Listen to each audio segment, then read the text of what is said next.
What's up? What's up? Hey, how you doing? Can you hear me? I can hear you perfectly. Hey, how's everything? How you All doing? right. Thank you for accepting my invitation to for us to meet, and Of I course. appreciate you taking your time. Believe me. Yeah, no problem. Definitely. John said a lot of good things about you. Excellent. Is he going to be able to make it? Yeah, he's supposed to be joining. It's like Bruce and send the invite, the link. I'm like, well, he sent the email. The link was just missing, that's all. Oh gosh. All right. So why don't we wait a minute or two, see if he can make it? Tell me a little bit about you. So, my name's Tyrone Nunley. As it relates to what I currently do, I'm a professional public servant, served my country in the Marine Corps for a number of years. Now I currently work on the federal side there, but probably about 12 years ago, I started this nonprofit called Second to None Sports. It's a youth fitness mentoring organization. So it's where we use fitness as a tool to mentor school age kids and create opportunities, right? We feel as if no kid should not have an opportunity to know what it feels like to be able to compete, right? And you don't, and it means you don't have to start off well. It's kind of how you finish, right? And what the level of commitment that you put in. Um, in the last few years, we started a baseball academy. We're starting a basketball academy this year. And here, just on the travel sports side of the house, what we've noticed is that kids are getting priced out. Um, uh, Kids are getting left out, right? If you don't fit the right mold, you're not in the right group, you don't get opportunities. Hence, leads to a lot of rejections, failure, depression. The list goes on. So, with me, I'm a person who just loves to give back and create opportunities that I never had and give kids a 10-year head start. Um, and I've been able to do that as the CEO of Second and None Sports, and as we try to grow the organization the right way, organically, right? Um, and doing things our way. And what I mean by that is investing in a person, right? That's the most important part. It's not a dollar threshold you can put on a kid having success in life. I didn't say in the sport, right? We all play sports, and if you were any good at the sport, it's going to be a whole lot more failure than success, right? That's right. Um, so in a nutshell, that's pretty much, high scale, what I'm about and you know what I'm trying to accomplish and what I do now. Jonathan. Hey, Bruce, how you doing, man? All right. Hey, I want to thank you and I want to thank Tyrone for accepting my invitation for us just to get to know each other a little bit better. I'm already loving what I'm hearing from Tyrone. I mean, we're, from different mothers and different fathers, but I think we're all for the same cause and want good things for kids, our future. Yes, sir. Yes, sir. That's the plan. I'm out here right now in Alabama, and Fairhope, Alabama, working with some kids out here. The family called me. I don't know if you ever heard of the Lumpkins. He's a movie producer, and he called me to come out and work with his son and another kid here. And I ended up getting with a lot of other kids in the area, so I jumped on the plane and flew out here. So that's where I'm at right now on this baseball field out here. Excellent, man. So, How do you like my baseball field behind me? oh, I love it. I love it. Look at that. Look at that. That's nice. Yeah. This picture is probably 70 years old or something like that. Yep. Maybe even more. Look at those Oh, old yeah. Yeah. cars. But Mm-hmm. ain't nothing like Yankee Stadium, man. Oh, not at all. I played in the old one, um, and had the opportunity to play in the old one. Then when I was coaching in the major leagues, I was a major league hitting coach with Cleveland, and I went back and they had the new one, and they put it like exact replica. So when I stepped, I was like, "Man, is this still the same place or what?" You Isn't know, that something? Isn't it's that something? yeah, the only thing that's different is the guts on the inside. So but it's nice. So what I miss, and I haven't been to Yankee Stadium in several years. I moved Mm, out of New York. I moved up to Boston. I lived in LA. I miss the cigars and the urine smell. I hear you. It's a lot of that there, right? A lot of it. Definitely. Yeah. So, Jonathan, first I want to tell you about a little bit of a hobby that I have. I'm not sure if you've seen it or not. I've started a project called Cards for Kids. Right. Okay. Mm-hmm. And I was a teacher, and I Mm-hmm. actually retired in the last couple of weeks. I had enough. I did it Right. for 8 years, and just had enough because I'm moving on with this business and Cards for Kids. And when I was a teacher, one day like a year ago, I raised my hand. I said, "Does anybody collect cards in the year?" And about half the kids raised their hands. Maybe it was fourth grade or fifth grade or something like that. I said, "Oh, okay." And the next day, I walked in with a big shoebox full of cards that I separated in little baggies, maybe by the team. And Right. before I got home, that box was empty. Wow. Next That's day, I did the same. I brought in another box, big box, empty. wow. So I said, I have something here. Because I thought it was like a lost kind of thing. Mm-hmm. 'Cause I started collecting when I was 6 or something like that. Right. Uh, and I really kicked in '64. I'm an older guy. Yeah. And I just loved it. And I know what that did for me. It brought me together with kids. We were trading, we were playing, we were flipping, we were at each other. But it instead of like the kids today are all isolated, Right. phones, they're on their computers. And so I had a psychologist come on the show.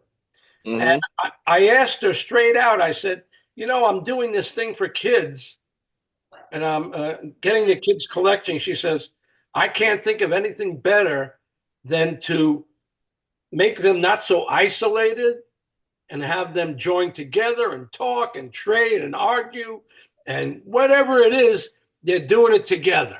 Yes. So I have since given away at least 50,000 cards. Oh wow. And the way I've done it is I'm asking people to donate, their common cards, the cards that they don't care about. Uh, mothers, the kids go away to college. Sometimes I grab some of their collection.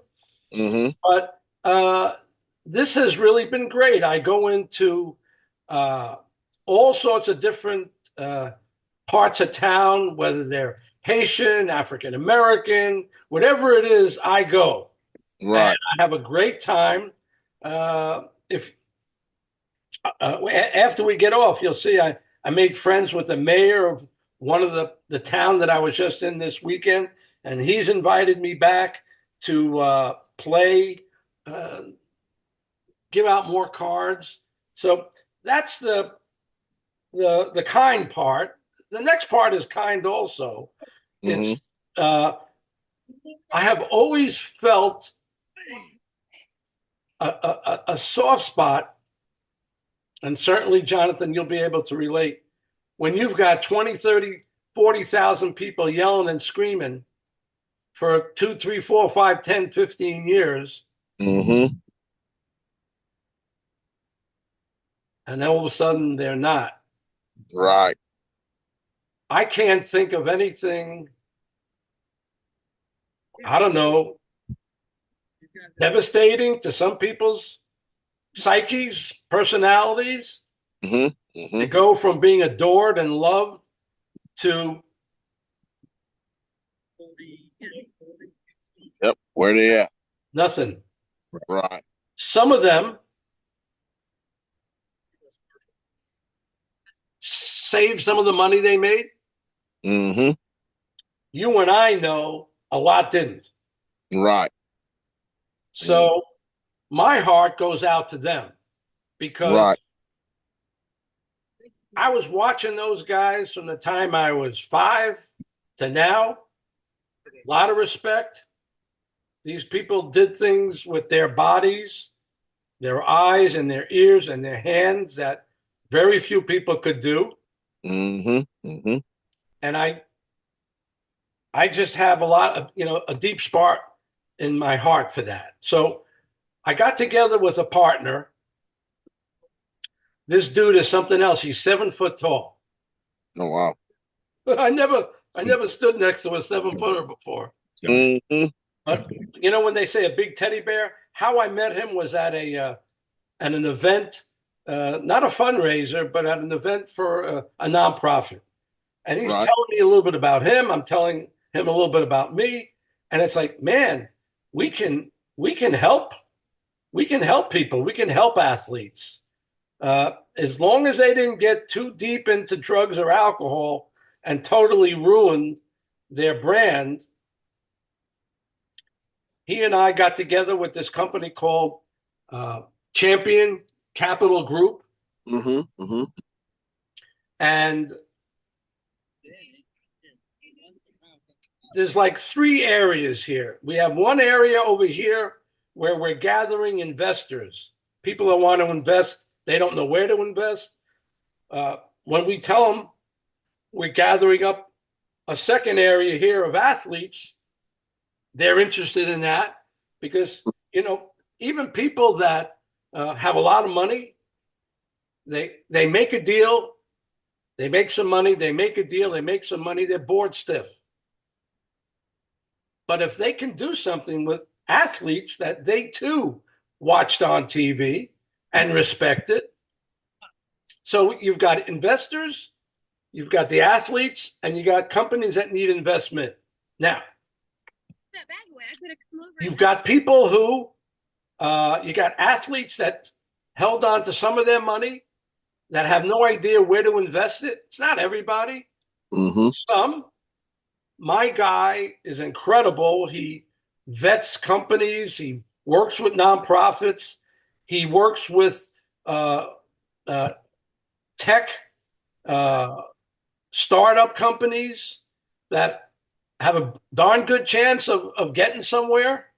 And so we offer athletes vetted companies who have some money to invest.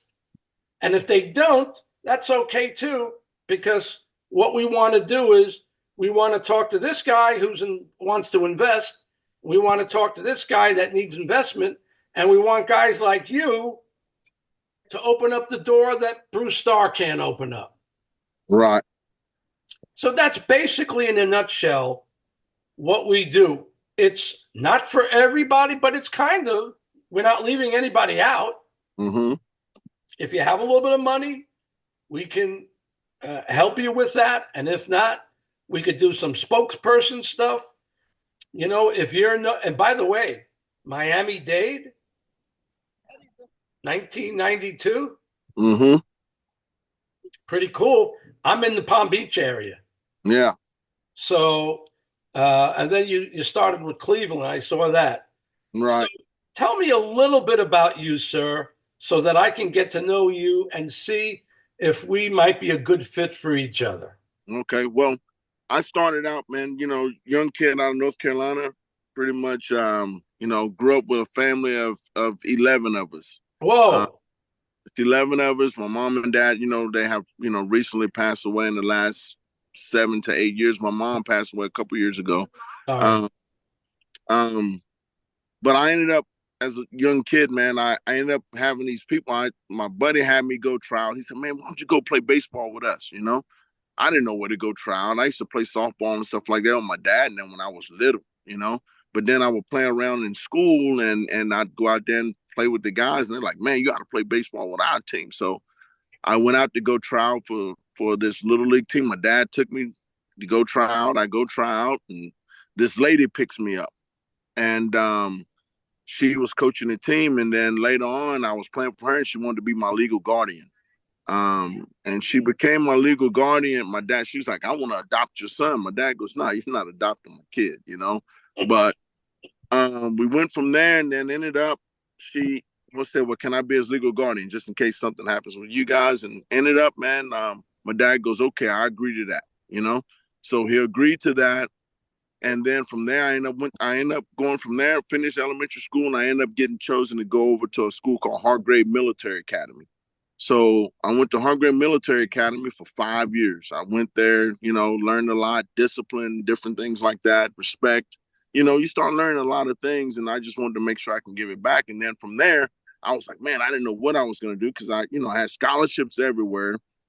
Bruce, nobody told me like growing up about taking SATs or PSATs or nothing like that. Nobody told me that. So I'm trying to take my test on graduation day with Oh, full scholarship to University of Miami. I had one to LSU, Liberty University for football and baseball. I had all kinds of scholarships, but I didn't know what I was going to really do. So that day I just went and took the SAT test. And, of course, hadn't studied for any of it, hadn't done anything. So that didn't turn out too well, but ended up Skip Burtman from LSU, because I knew him when I was a kid. I met him through my legal guardian because she knew all them because she grew up in Miami.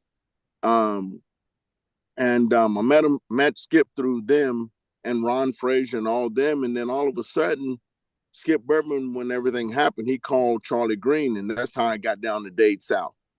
And once I got to Dade South, Charlie took me under his wing, and we just, I went from there, man. And then, played a year there, went to the Valley League with Turtle Thomas that used to be with University of Miami. Went there with him, and then Turtle, I played in Stanton, Virginia, and I ended up getting most valuable player in that league for junior college, wow. playing with all D1 players. Wow. And I go back to Dade South, and scouts were everywhere, So went from that to, get in the pro ball, get drafted by Cleveland, got drafted by Cleveland, was with Cleveland for 2.5 years. But before I left Dade South, Charlie Green goes, "Hey, you'll be in the big leagues within 2 years." I wasn't thinking, I just like, man, I'm gonna go play and, see where it goes. I didn't know if I was gonna go to the military. I didn't know anything, Bruce. I had no idea, because my first thought was military, like Hargrave, go to the Marines, whatever, do my thing, because Marines was like, I used to like their stuff, the uniforms, all that. So I was like, I'm gonna do that. But then college came along. I was the first one to go to college out of my family, So Wow. full scholarship, and then ended up have full scholarships after that. But then I signed, like I said, in 92 with Cleveland. Played with Cleveland my first year. Didn't know, I didn't know how to really work out. I didn't know. I just played, man. I love to play the game. I just time to play the game. And then I ended up getting with the guy, like the manager my first year. He's a scout, a guy named Sean Pender. He still works for the Reds right now. And Sean was like, "Hey, you're gonna play in the big leagues." They was the first. He said, "Man, you're gonna play in the big leagues." And I'm going like, "All right," And I'm just playing. Just go out there and do my thing. And then as I went through, I started learning, a lot of different things in the game. I would always keep my ears open, man. I want to learn. I'm listening. I'm trying to like just figure out how to do it, because I had nobody before me who did that, And I never was around like pro athletes like that. The only time I ever did that is like when I graduated, I had a team that wanted me to go play with them in Michigan. So I went out to Michigan just for a weekend tournament and got MVP of the tournament, and Whoa. went to go watch Detroit Tigers play. And that's when I saw Cecil Fielder and all them, playing. And Cecil ended up hitting the homer to center. There was like 440, but I used to watch the games. I go, man, I could play with them, Like that's how I thought, but I was sitting way up in the nosebleed seats out in center field, an old Detroit stadium. And watching Lou Whitaker, because Lou Whitaker, he grew up in Virginia in that same area that, close to where I came from. And I ended up playing with his nephew with the Indians. So that's how I ended up getting to meet Lou later on.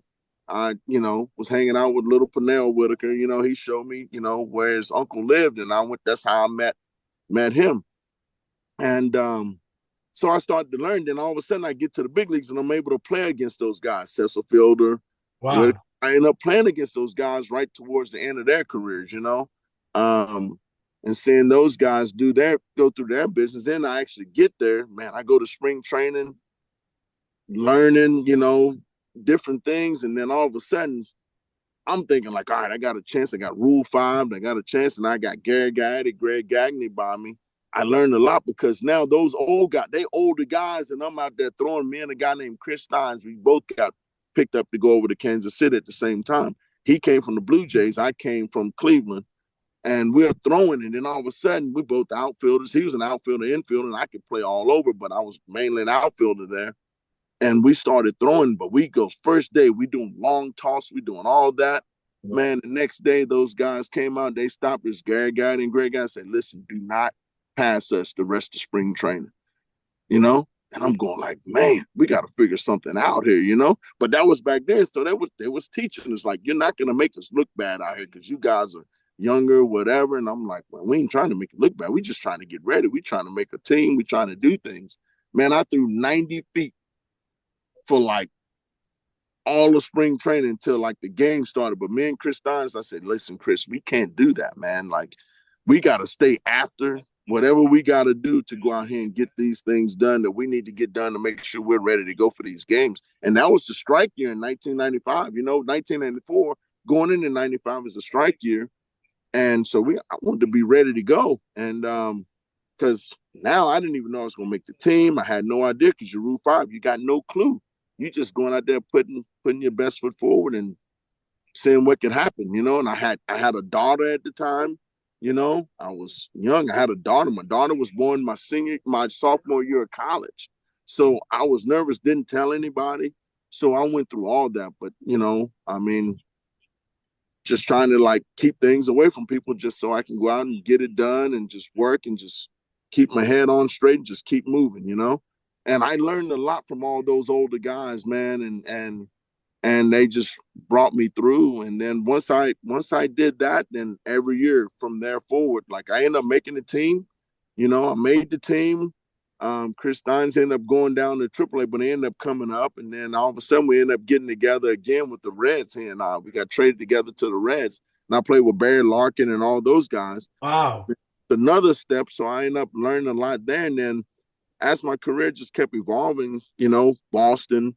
Then I ended up getting with the Mets, and then the Mets in 2000. That was a lot of fun, you know, playing with, you know, Mike Piazza, you know, Derek Bell, playing with Ricky Henderson. Ricky Henderson really took me underneath his wing, you know, and was like, hey, Nunny. Then all of a sudden he's like, hey, Bobby, put Nuns in right here, you know, and I go play left field. Or, hey, Nunny, you're gonna play tomorrow. You starting, like whatever, you know. So all of a sudden, because guys are like, man, I don't get it. I don't know why you're not playing every day, you know, because you're always putting up numbers. You got power. You do these things.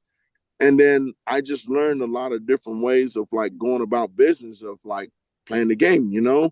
Um, then I went to Japan. Didn't even know if I wanted to really. I'm like, man, I shouldn't be going to Japan yet. But you know what? Got the opportunity. I'm going. I went. You know, went there, come back. You know, you go through your injuries and different things like that over the course of your career, and you learn to bounce back from those things and training yourself, trying to like, you know, didn't have the money to do it on your own. You know, even though you're playing in the big leagues, doesn't mean like you're making a lot of money, especially back then. It's not like today where guys step in the big leagues, they're making 800, almost $900,000 the first year you're playing. I was making 109. You're lucky by the end of the year because I had a guy say, listen, you're making 109. If you can save $30,000 this year, you'll be doing great. Your first year, if you can save 30,000, you'll be doing great because all the dues, all the travel, all the stuff, you're living in two different places, you know. Um, he said, you're lucky if you can save that. So that's what we was working towards, you know. And ended up was able to get a house when I come home, got a place, and then ended up I went from there, man. And then after that, it was just survival, just playing the game and just working hard. And then after that, I wanted to just give back, you know. Then once I started coaching in 2006, Cleveland came after me after I got, you know, towards the end of my career, bouncing up and down, playing in the minor leagues. Cleveland came back and was like, hey, John, you know, we want you to come work for us. And then I had a few other teams, you know, Pirates, you know, Boston, Blue Jays. I had a lot of teams that wanted me to come work for them. And because when I would play, I always tried to like help the players that was underneath me. Like I became like that mercenary, just backing up different guys like a JJ Hardy or, you know, or Nate McLeod or somebody like that, man. Just, and people's like, hey, you know, I became that dude, you know, that want to be there to help them out. Cause I was like, I don't know if I'm ever going to get back, but I can help these guys get there. So that's what I wanted to do. And then ended up, I started coaching 2006 towards the middle. Then I was like, man, I can go back and play because my body started feeling better. You know, I was still young. And then all of a sudden, some things happened. And I was like, you know what? No, I'm going to just stick to what I'm doing right now. I like it, coaching. And then Cleveland's, you know, gave me an opportunity to go different places. And they was like, hey, now you're going to go to upper level. I said, all right, okay, no problem. I'll leave because I was close to home. I wanted to be close to home with my kids so I can see my kids for a change because I wasn't able to like be with my kids on a regular basis, you know. And then after that, I started, I would drive back and forth from Kinston, North Carolina. Then next thing you know, the following year, they would come down and say, "Hey, John, man, we may be moving you up to AAA right now during the middle of the season." I said, "Nah, don't do that to that guy. Don't fire him. Like, it's the middle of the year. Don't do that. Like, keep him, like, and go from there." I never want anybody to like lose their job, man. They've got families, stuff like that. So that was like, all right, cool. And that was me and Dave Hudgens. We was always talking. Dave was a good man. I still talk to Dave Hudgens right to this day, and we just, go over some things from hitting side. He would give me whatever he has because he's been around. I'm always big. I'm going to listen. Like, I'm 53 years old, but Dave Hudgens is like late 60s, early to late 60s. And whatever he has, like from a coaching standpoint, hitting standpoint, different things like that, I'm like, hey, give it to me. I'm all ears. I'm listening. And he helps me out, man. And I try to give back all the time to anybody that's underneath me, young, older, whatever I can do to help. I want to be there to help. And I just been using that my whole life, man. Just giving back and to the young, and if I can help out anybody that's, older than me to give back to them, I'll do that also. So I'm just there, man. It's almost like I've been like that giver attitude, giver spirit, I should say. That's why we're talking, man. And that's why you accepted my invitation, where a couple of other guys might be closed off or they might be too good or whatever. I spent a lot of years in show business. I understand that kind of attitude. Yeah. It doesn't get them anywhere. It just kind of holds them back from meeting new people. And Right. let me tell you something, with your attitude, Tyrone's attitude, there's no telling how we might be able to help each other. Just Okay. no telling. So, a couple of questions. I don't have any idea about your height, weight. What was your playing height and weight? My playing height, I'm 5'10", still the same. And at the time I was anywhere between, when I first got there, I was probably 190. My first year in the big leagues. After that, I couldn't get back down to 190. I was playing around 200. So I was 5'10", 200. And I stayed around 210 to 200 the rest of my career. I never got above that, but 5'10", 210, 200. I stayed right around there and went from there, but I was always fast. I wanted to stay around the weight that can like keep me agile and keep me moving, keep things going. But 200, around 200 to 210, I felt strong. I felt powerful. Even at 190, I was fast, quick, still have my power, but you still want to be to where you can move around and be agile. But at 200, I felt like I can go for a long time, 210, long time play throughout the year, because it helps your body, to keep a little bit of weight on so you're durable instead of weathering away, to where now it's like, man, towards the end of the season, trying to play in 162 games is hard, 142 games is hard, And then let's say you're not playing every day and you come off the bench, is a totally different thought process to coming off the bench also, which a lot of times these days, a lot of the teams don't understand that part. Everything is always catered to the people that are playing every single day, but they don't realize your bench is what's really, really, really important. Your backup singers is what I call it. They really, really important. If you don't know how to do anything when you're coming off that bench, it's hard. They don't even know how to prepare for it, And the way they're doing things a lot these days, that's what makes it so hard, because you got a lot of guys there that never really been there. They're just using a lot of the, a lot of the technology. And I'm going like, technology is great, but you got to, pair it to what you're doing for the game. Like, once you're prepared to what you're doing for the game, and, you got some of these young guys that are talented at doing those things, like they're good at tech, but now you got to be good at being able to speak with people, being able to like be good at like how you're talking to someone, and you putting those things together and you pair them together. Now you have something special, because if you can't communicate right, or during the situation, doing the regular act of playing the game and trying to win at what you're trying to do, be successful at what you're trying to do, you have to be able to talk to a guy during the game to be able to like get your point across, because there's nothing mechanically you can really do during the game that you're going to really help somebody with, but a thought process of like saying, hey, this guy right here is doing this. I need you to be able to do this if he does that, you know? And now I need you to go up here and look for this one thing. And this is what you're going to look for. It doesn't matter whatever else he does. You stay with this. Trust me, you're going to get it. So it comes down to like trusting each other, you know? And then if it doesn't work out, it's on me. I'm like, hey, that's on me. We're going to work from here. That's on me. I told you to do that, you know, and you got to be able to stick behind that. A lot of times these days, people aren't sticking behind those things. Yeah. Because, you know, it's just tough, you know? So did you just tell me the secret to being a good coach? And you're probably going to say yes, but what was that like in 2006 when all of a sudden you were coaching? And where were you coaching? Like first or third, or what was Oh, that? man, when I first came out in 2006, I was a hitting coach. And right away, Cleveland goes, hey, I was a hitting coach, outfield base running coach. And now I'm dealing with young men that, you know, that I can inspire because, you know, I played the game. I played where they played. You know, I played at the highest level. So from playing at the highest level, now I tell them, I said, listen, I know I'm your coach, but it's my job to give you the respect. You know, I'm going to earn your respect. I want to earn that. So my job, I'm giving you the respect. Like, hey, you have my respect now.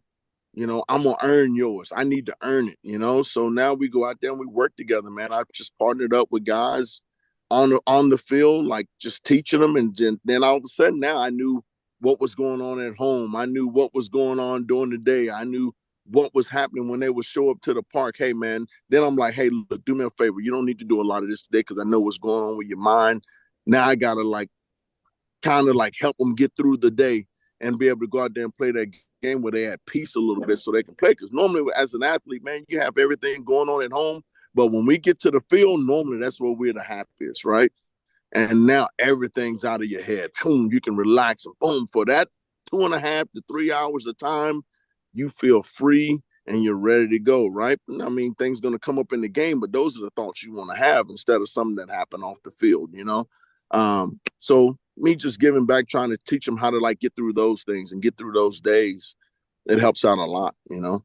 So when some of the players who had productive 3, 4, 5, 6 years, and all of a sudden they're not injured, they're not doing well, are they letting their personal life interfere with their professional life? Yeah, a lot of times that's what happens. And now next thing you know, you may slack off on something, or you may go to the wrong person that isn't like didn't watch what you were doing over the last few years, where what made you successful. And one simple thought can mess up a lot of things, you know. So if your thoughts aren't lining up with what that guy does and what he's really good at, because you got to know what that player is really good at, and you watch them, you're seeing how their bodies work, and you go from there. Now you partner up with how they're talking and thinking. Now you got to keep them going, keep them feeling like they're gonna go play at another level of the game, you know? Because there's some guys, man, like, you know, I've been around like different guys with Griffey's and the Bonds and different players and the Rickies. They played a little bit different games sometimes because of their minds work differently, right? So when your mind is where it's at. Like you start learning how to like structure your mind, discipline your mind on what you want to do throughout the day. How you going to prepare to make your day work? How you going to prepare to make your day go? So now we can be successful at what we're trying to do as a team, as a group. Those guys were good at that.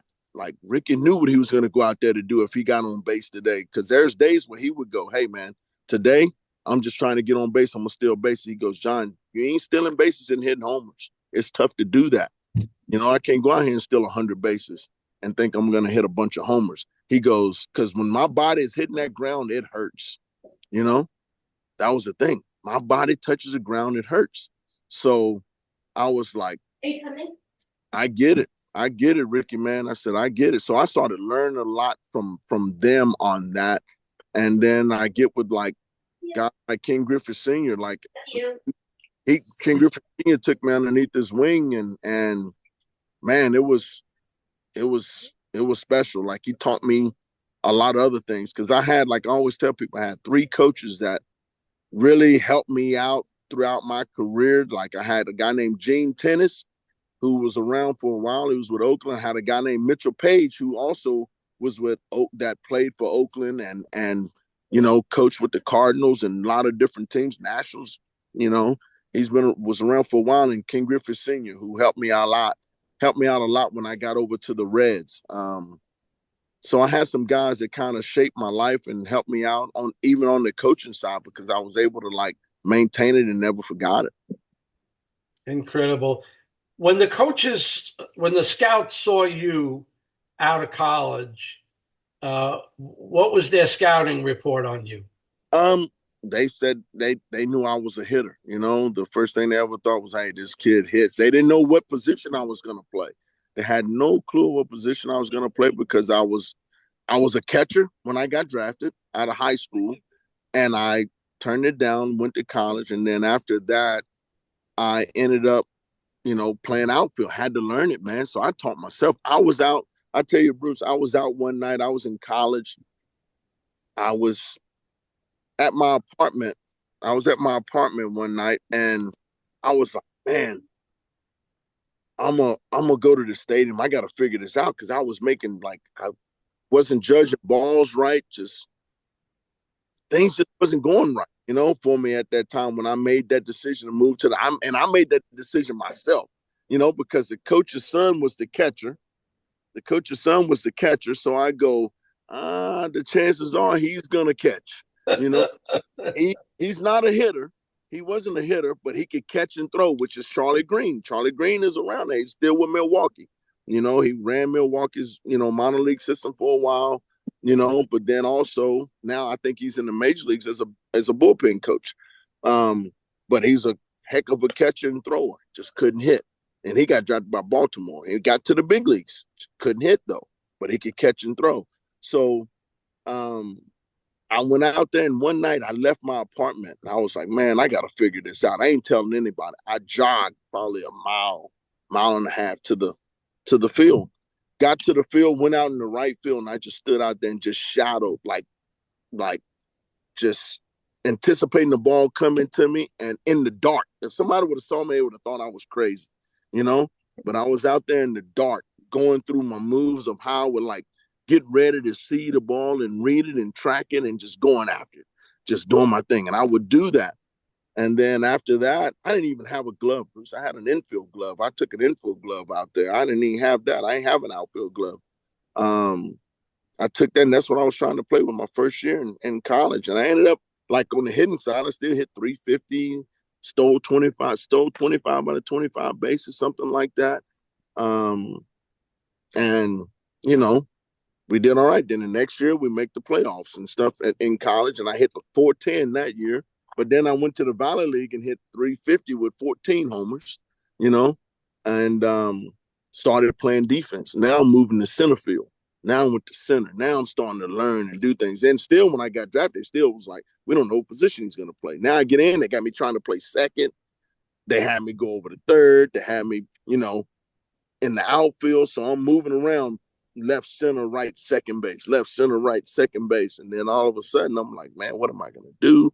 Then I went out to play second base one day, and the coach told me, hey, get away from second base. You could get back out to the outfield. I was like, what's going on? I thought this is what, y'all wanted me to do. This is what I was told, and ended up, I said, okay. So I went back out there, just stayed in the outfield the whole time, and you go from there, man.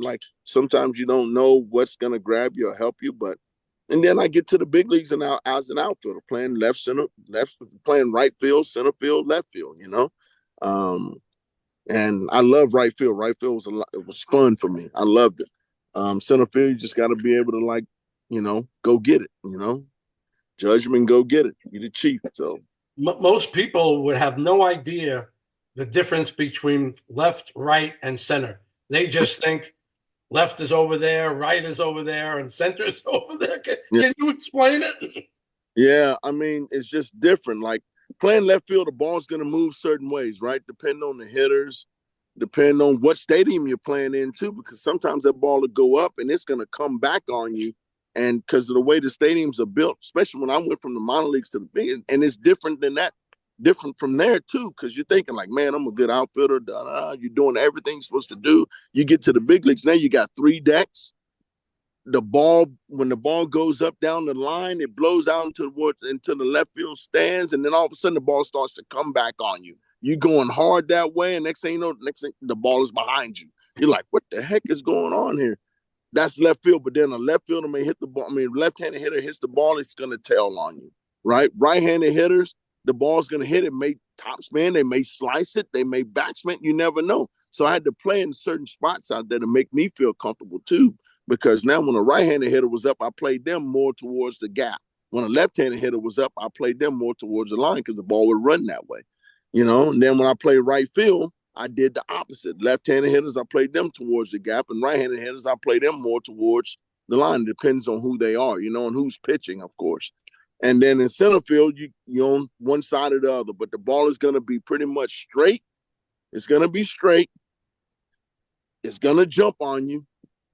And, you know, I mean, the flight is the flight, but you got to be able to, you know, have range going all directions is what I always tell people. You have to be able to go in, back, left, right, angle, whatever. You have to be able to go in all directions as a center fielder.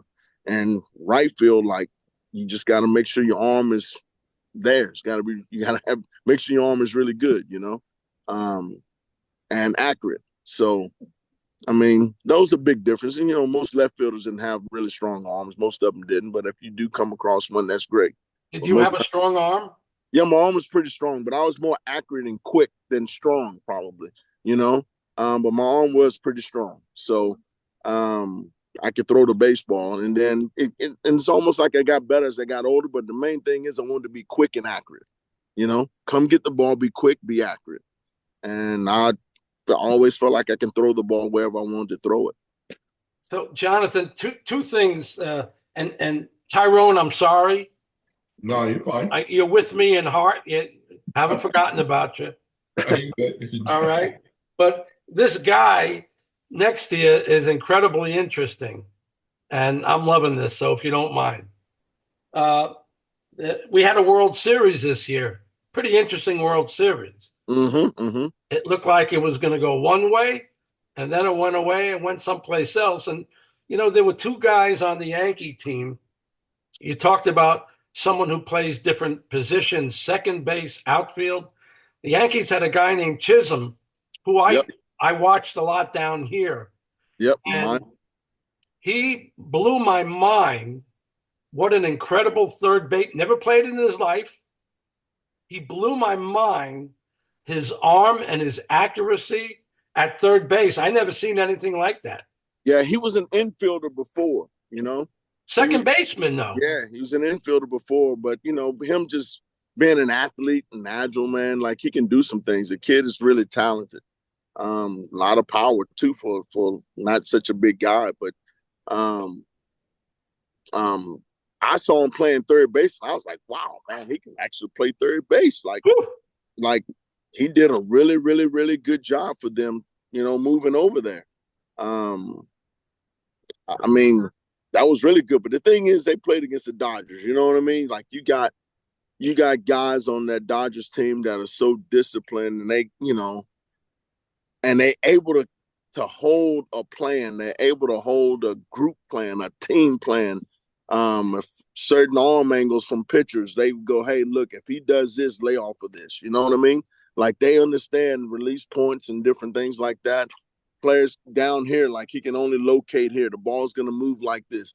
They hunt for where they want the ball, man, and they will lay off of everything else. I mean, you can see it, you know? It's like they're not going to swing it. Anything down there, not going after it, you know?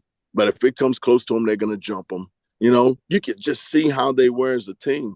And you take the Yankees, like Stanton had a great series, you know? Like, great series. So I have to ask you a question about a certain center fielder who made some pretty good plays. One backed him up to the fence, and he made an incredible play.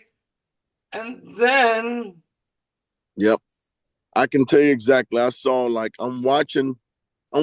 Judge comes in and make the play, but he took his eyes off the baseball and looked towards first base to where it run. Because you take for granted, like, oh man, I'm gonna catch that ball. I got it, and his eyes went towards the first baseman before he could actually like catch the ball. Right. First is catch the ball first, get you out first, catch that ball. Now we make the next play, you know. But he's trying to see where the guy is because he's coming in, maybe trying to throw the guy out if he, you know, does something. But now you're starting to overdo things. No, first things first, just catch the baseball, you know. Well, what an inning that was. But that That start, I yeah, mean, that's wow. spiral for him. And that right there, I knew they were done. Once they made the next error, I think it was Volpe. He makes the next Oh, error. terrible error. Yeah, and then they scored a few more runs, and And then the then pitcher, and yeah, then and yeah, then the pitcher. but I think it's both. You know, it was a slow roller. It was a slow roller, cued off the end of Mookie Betts' bat. First baseman sits back on it, just lets it come to him. No, when that ball happens, you attack that ball. You don't sit back and expect the pitcher to just get there. No, my job first is to catch the ball and get this out at first base and go and just get there and, you know, get the first base tag first. Because he still had plenty of time to, too. Now, the pitcher should have gotten over there like he's supposed to, but he's looking at the slow rolling, going, oh, he could get it himself pretty much, right? But still, you got a job to do. But I get him, he's probably tired because they done made, what, 2 errors behind him, cost, you know, 4 runs pretty much. And then that Mookie Betts one tied the game up. That killed him right there, you know. But he was already tired because then he's thrown way more pitches than he's supposed to throw. Right. Him out there too long. So that kills you, you know, that killed him. That killed his legs. So I'm thinking that he's in the fifth inning. He's like, man, I ain't trying to run nowhere else. My legs has got me. You know, he's wore down. Like different things like that can get you. You know, nobody really thinks about that. But like I say, it's just as much fault as his. The first baseman should have attacked the ball and got over there to first base. You know, I mean, Incredible insights, yeah. Jonathan. And I Uh-huh. want to thank you for doing this with me. Um, I would like for us to have another conversation. Oh, by the way, Uh-huh. I didn't tell you this, but I would love to take what we just did and make it a podcast in your name. Okay. So interesting, so terrific that people need to hear your experience, your life history. So if you don't mind, I'm going to use this as a podcast separate from other things. Is that okay? Okay. Okay, cool. Uh-huh. So now, Tyrone and Jonathan, I would like how when you responded to me, what were you hoping for from me and my partner? What were you looking for? I mean, I just know that we wanted help. You know, I wanted like my nephew, like he's like my little brother, right? Like we're like brothers, and you know, he helped me. Yeah, he's started this facility, started these things, and I've been there with him. You know, he said, "Hey, bro, I need you," and all of a sudden I'm coming. He goes, "I built this because of how you used to talk about kids and them needing, you know, help and giving back and different things like that." So when I saw, you know, what you guys was, you know, trying to do, I was like, you know what, I don't know if they will or if they can help or anything like that, but I know that, you know, we want to continue to grow and teach kids and work with kids. And I just, you know, reached out and said, you know what, if there's anything that you guys can possibly do to help us grow or and push things forward for these young kids and young men, women, people that, you know, have PTSD, different things like that. If you guys, whatever you guys can do to help us push these things forward will be greatly appreciated. So Tyrone, do you have a business plan that you can send along? Because saying you need help, everybody needs help. But Yeah. Mm-hmm. I need, we would need something, a plan, a direction on your part, your needs. Do you have anything like that? Yeah, definitely. As it relates to the organization, I think, when John and I have spoken. So John, just to put it in context for you, John sponsors about 20 kids himself, right? So he pays for those 20 kids to go out. So no kid can get priced out the game, right? So with the organization, we are mentoring organization first. The baseball side of the house is what John runs. and his passion to give back and to teach the game the right way, and more importantly, to give young people an opportunity to understand how professional players should approach the game, right? That's what he offers the kids. Now, for us, the challenge that we've seen is that the extraordinary costs um, within youth sports, especially baseball tournaments. You got to pay for those ump fees, field fees. Those things are just. I mean, the cost is pretty daunting at times, right? So we definitely have a plan where we look for sponsors, donors. We take equipment. We take if you want to sponsor a kid, you want to sponsor a tournament. We're not looking for a handout or anything like that. John and I, you know, for the most part, we finance a lot of these kids. But what our brand and what we've done with what we have, and what we've been able to accomplish in the last 3 years, it just speaks value, right? We've given kids that have been cut, kicked off teams, said they weren't good enough. We got them in college now, right? Playing ball. We take kids that people just will not invest in them, and we make them better people first. Then we make them better athletes, and then in the process, we win because they become a better baseball player. And I think when John, probably when John saw your message, he was looking at how can we partner, right? You guys are doing some things in your sector as it relates to outreach. Um, he's doing a lot of things in his sector, from whether he's working with a professional client and or the young person. I think if you ask me on the business side of things, his ability to change a young person is extraordinary. His ability to, I call him a baseball god. He's a fascinating baseball person to me, not because of his upbringing, but because of his experience in the game of baseball, from playing in the most promising league in the world, the Major League Baseball environment, but also playing in Japan, right? But also playing in Dominican Republic, playing in Mexico, playing in Venezuela. Let me do you one further. But he's also coached in all those areas, so he's been able to do more with less, right? And that's our gift. We can do more with less, and we're teaching the young person how to become a better person through this game called baseball that he loves, and he's teaching it the right way, his way. And as he teaches kids and people how to properly use analytics, but don't let analytics, you know, depict how you approach the game. And that's where, I come into play to help John better articulate those things. So we do have a plan as to, what we need from a support standpoint of if you want to contribute and be a part of this amazing thing that we got going. Because, where we're going is going to be special. I'm damn certain of that. And I won't stop until we get there. So I can always share something with you as it relates to this is what we're doing. This is where we are. Here are the kids that we sponsor. Here are the kids that we sponsor. Here's how you can, help. We also having come late February, we're gonna have a big gala where we do a fundraiser where it's just meant to bring in funds for the organization to help kids, right? So yeah, we'll definitely share some information with you. Where's that going to be? It's gonna be in Manassas, Virginia. Um, right now we're working out the date. I'm trying to work around the wedding season so I can get the venue a lot cheaper. I don't want to compete with the big dollar folk, right? So will Jonathan be able to get some ball players to come? Because that's always the key. So that's John. Jonathan is very private, man, and that's my brother. I'm his nephew, but we more like brothers. Jonathan's very private, and I always jokingly tell him, I said, "Man, you're a $200 million man. You got all these people who owe you all these favors, man. Like, I've sit next to him, and the conversation you guys were having, I've heard this conversation multiple times from multiple people, but the conversation that are very intriguing to me is this random major league guy calls him and say, "Man, my coach is not helping me. How can you help me?"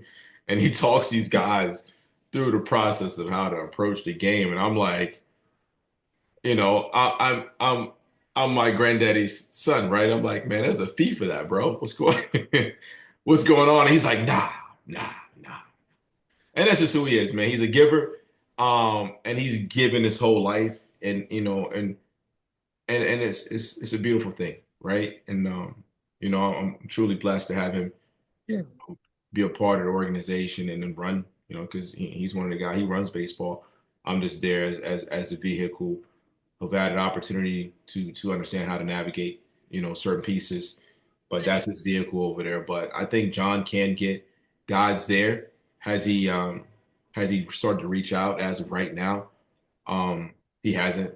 Can he get current major league guys there? They'll be at spring training. I doubt if he can get any current major league guys there, but he probably can get some guys that'll play the game with him to pop in and provide some support. Sure. You don't need current guys, just guys that didn't screw up too bad. They didn't get loaded with drugs and alcohol, and who are, still have a good name. Those retired guys are, to me, just as valuable.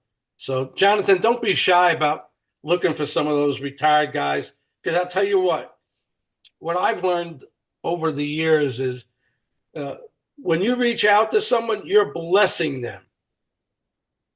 You're giving them the opportunity to give back just like you give back. So look at it that way. When you're thinking about calling a guy, allow him to say yes so he can give back too. So that's the way I would look at it. Yeah, I know. I've been talking with Charlie Hayes. Charlie Hayes would be one guy that I know that would come around for me. I know he'll do that. I heard good things about him. And Kevin Young also. So I may be able to get those guys to come around to this. So, and we can go from there, So what I'm getting is I'm going to pass this video by my partner. He's this is really up his alley as far as like nonprofits. Is this a nonprofit? Yes. Okay. So he loves that. And we can absolutely add this to a potential resource for funds from people that are looking to give back. So this phone conversation probably is just the start. I hope you see that we're all kind of similar people trying to do good. And I'm going to pass this by my partner, and we'll continue this conversation. Yes. Very soon. If you guys are, Jonathan, I know you're on LinkedIn. Yes. But you're not on Facebook. You guys on Facebook at all? Yeah, John's about to be back on Instagram and Facebook. He's there. The only reason I ask is I put some things that I do on Facebook. So reach out to me. Let's friend up on Facebook when you get a chance, so you can see some of the things that I put up there to help kids in disadvantaged neighborhoods. Is something that I am very much committed to. I'm working with Leonard Marshall. Leonard is played for the Super Bowl champs in the 80s with LT and Gary Reasons. And he's done my show, and he's come on board. I would love to have you on my board. Would you guys think about being on my board? Just to let people know that there's athletes behind this effort. Would you think about that? Yes, sir. Okay, great. Okay, so let's leave it at that for now. The doors are open. I'm interested in helping with however I can. And then the realities of getting the money people. It's easy for me to say how worthy, but then it's our job to introduce this to some of the money people who really can't expect anything back other than, goodwill. And there's plenty of people like that. There's plenty, they're out there. So I want to thank you guys for spending time with me. I think this is just the beginning, and we'll be in touch. Yes, sir. Appreciate it. Thank you. Jonathan, Tyrone, have a good one. We'll see you soon. All right. Thank you. Thank you. Bye-bye.